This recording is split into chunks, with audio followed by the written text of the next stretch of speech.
Individuals are not loyal to other individuals. They are loyal only to the fulfillment of their own highest values. That is what is most important to them. It is in this context that human behavior specialist Dr. John Demartini makes sense of infidelity. For more in-depth discussion on his theory of infidelity, that is to say why spouses stray or cheat, I have him with me in studio. Great to have you. Welcome back to Leading Opinion. Yes, thank you. I always maintain that variety is the spice of life, Dr. Demartini, but what is your view on monogamy? Well, through anthropology studies, there is a combination of both through history.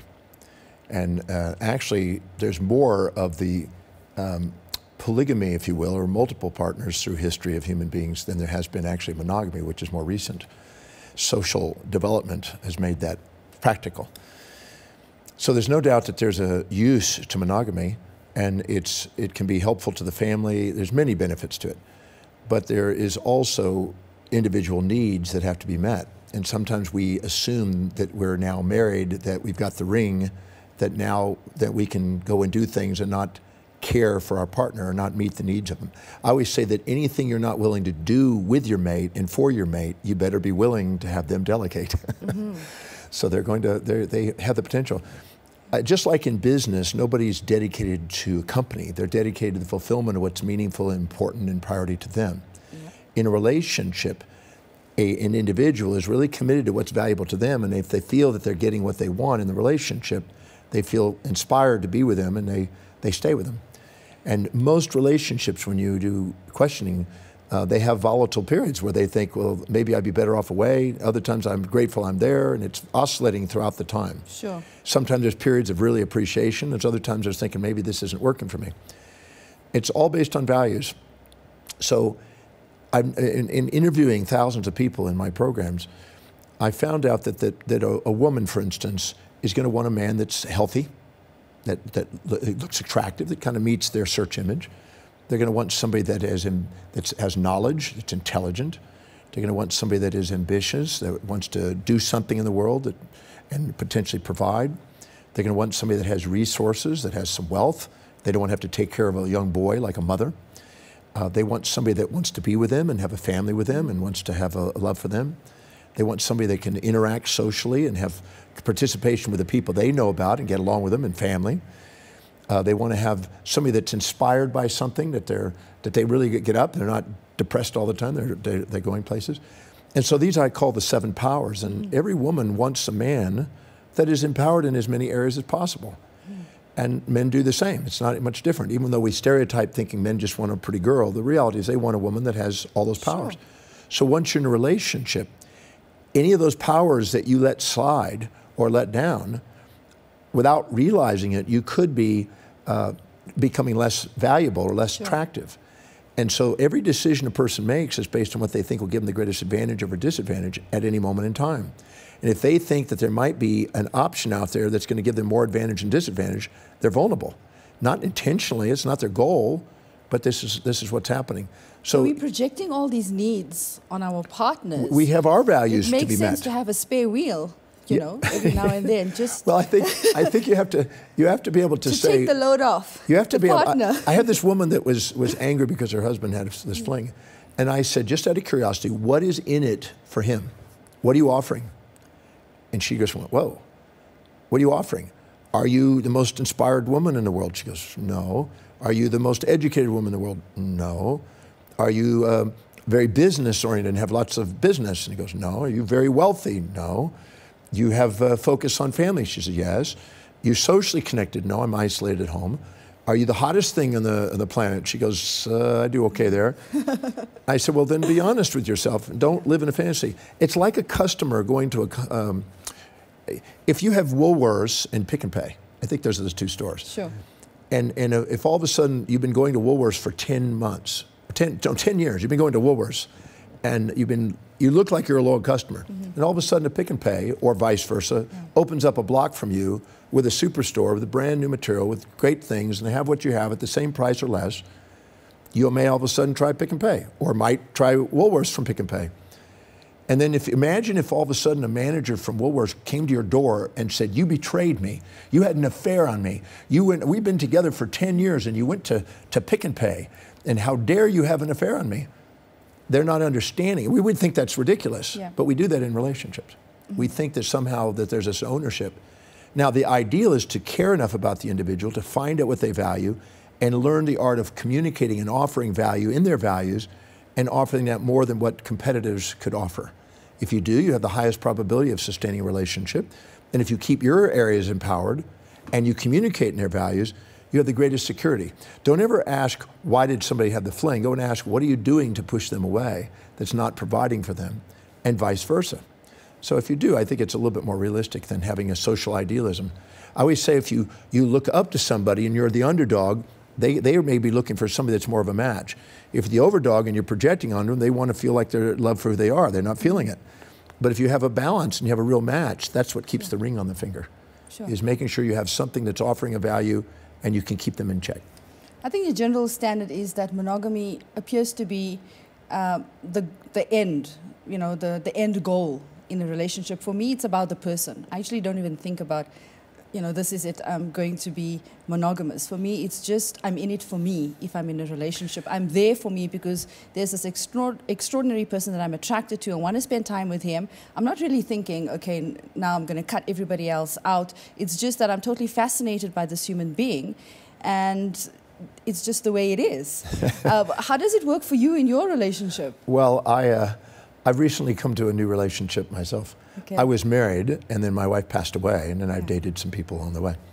And I found somebody more recently that's been very fulfilling. And, but I have to share this.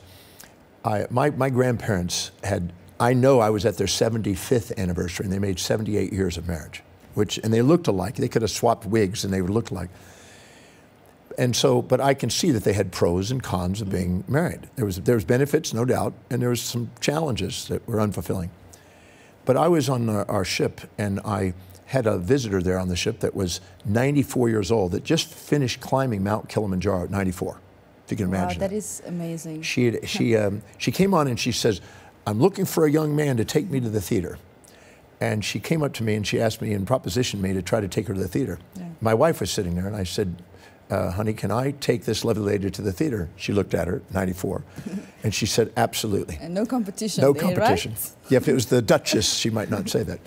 But she said, go ahead. So I went to this theater, went downstairs and met her to go to the theater. I had no idea she picked 2 other guys. 3 of us took her to the theater that night. I will have to say that was a little challenging. So she had 3 guys take her to the theater. We took her to the theater, and the whole time she's at the theater, she's eating popcorn. She's 94. And she says, yes, I've been married 5 times. And I said, 5 times? She said, yes, all of them died making love with me. My God. And I said, I'm not going there tonight. But at the end, she was still frisky and wanted to go and do things and party and stuff like that. I said, I'm going back to my wife. But it was lovely. But I saw her, she was independently wealthy. She was traveling the world. She was doing amazing things. She was very fun to be with. She had been and met amazing people, had an extraordinary life. And I thought, she's had an amazing life. My grandparents had an amazing life. I can't say which one is greater, but they both contribute to the planet.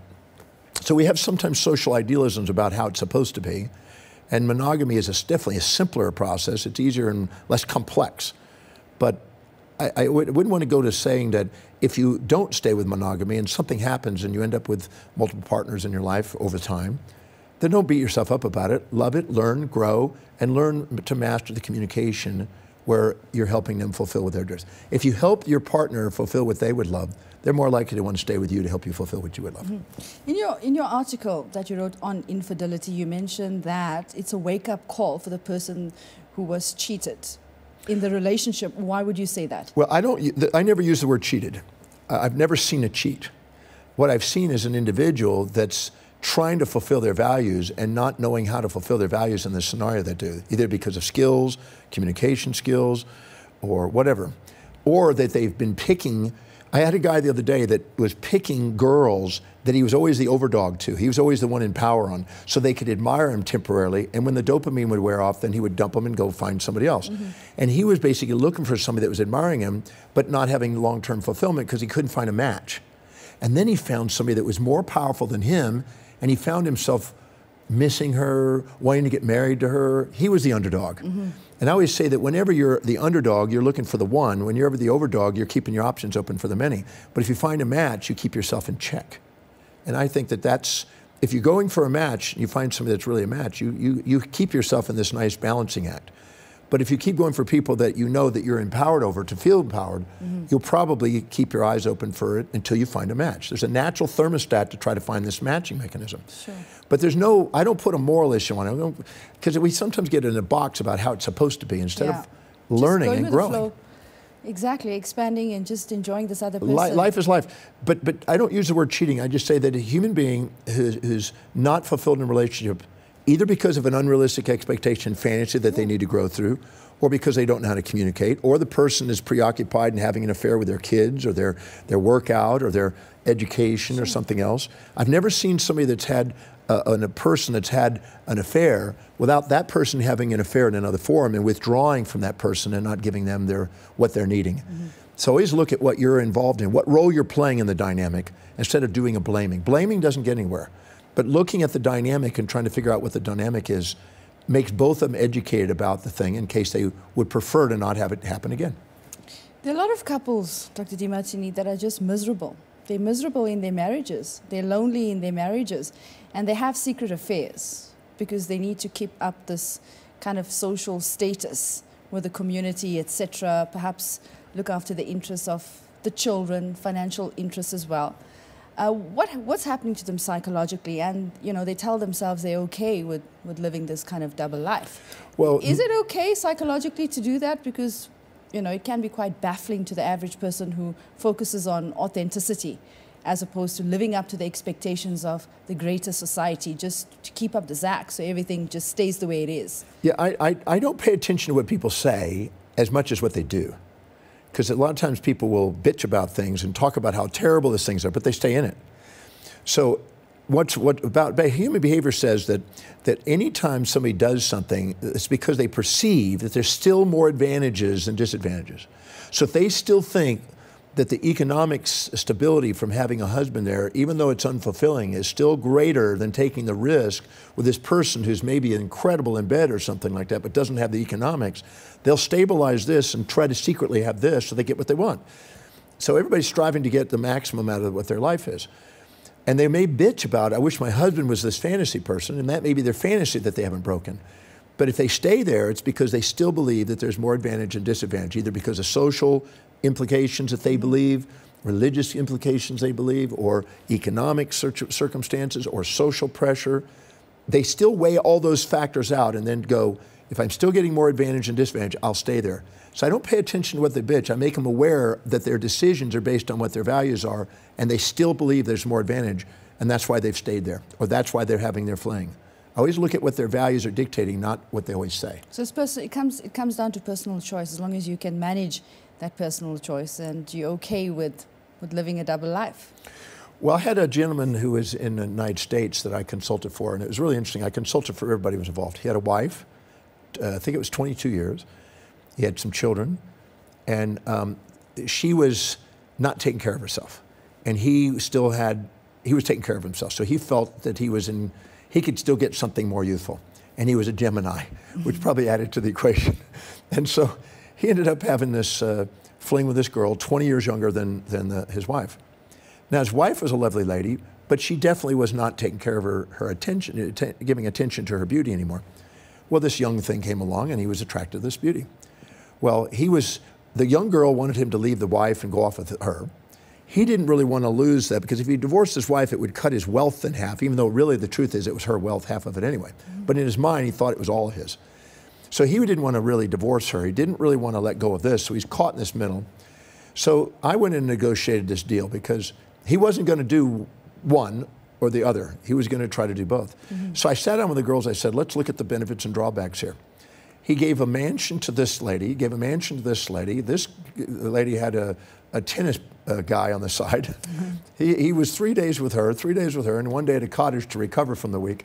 And this has gone on for 21 years. Happy ending. 21 years they've been doing this. Yeah. And they all know each other, and sometimes they go to dinner with each other, and it's a very interesting dynamic. But when they all look at it, they're all getting more advantage and disadvantage in their scenario, or they would have done something different. Sure. And I'm not to judge it. It's not what I personally couldn't do it. It's too complex for me. Yeah. But I can see that in their scenario, he was not ever going to get what he wanted with one. And they were not going to get anything unless they had both. Because if he was with them, they would run the risk of him do the same thing with somebody else. So they were just realizing the best thing to do is to leave it as it is. And they kept it, and they became friends. And sometimes the women would gang up on him, and sometimes he would escape. It was really interesting watching that dynamic. It's more complex. I guess I'm not a good multitasker. I'm simple I'd rather stay with one person and be that one person. Yeah, likewise. It's but easier. at the same time, I've seen the entire spectrum. I've literally seen I know one woman that had 7 men in different continents around the world. And she had love affairs with all of them and was able to manage that. And I was always amazed at how she processed this. And she pulled it off, and the men knew all about that, and they loved it, and they needed just so much time with a woman, and she needed so much time with these men, and each one of them had different areas. One was a great musician, one was a great politician. I mean, she had an amazing life. Yeah. They had a very interesting dynamic. That's not for me. Yeah. But for them, it was working. So I've learned to just be, not to put a box on it, not to get caught in a religious dogma, not get caught in social idealisms, but to actually go in and find out what are the values of the people involved and the strategies they do to try to fulfill their values and to fulfill their life. Fascinating discussion. Thank you so much for your time. Thank you.